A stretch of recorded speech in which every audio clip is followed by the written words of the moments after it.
Цяпер пры незаконным перамяшчэнні праз беларускі участак мытнай мяжы Еўразійскага эканамічнага саюза наяўных грашовых сродкаў і грашовых інструментаў у памеры, які перавышае ў эквіваленце $30 000 США, у адпаведнасці з часткай 2 артыкула 228 Крымінальнага кодекса Беларусі прадугледжана крымінальная адказнасць у выглядзе штрафу або абмежавання ці пазбаўлення волі на тэрмін ад 2 до 5 гадоў.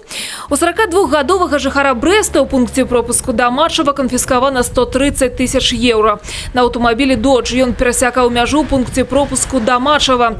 У ходзе правядзення аперацыі мытнага кантролю ён быў накіраваны ў бокс для нагляду. Там супрацоўнікі мытні і выявілі незадэклараваныя грашовыя сродкі. Частку замежнай валюты вадзіцель спрабаваў схаваць у вопратцы.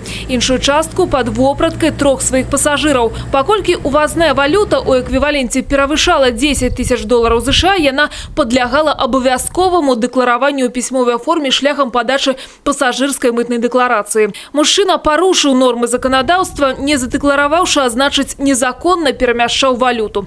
У выніку і грошы, і аўтамабілі, як сродак здзяйснення злачынства канфіскаваныя мытняй, а мужчына затрыманы. За 3 месяцы гэтага года мытныя органы Беларусі зафіксавалі 77 фактаў недэкларавання грашовых сродкаў.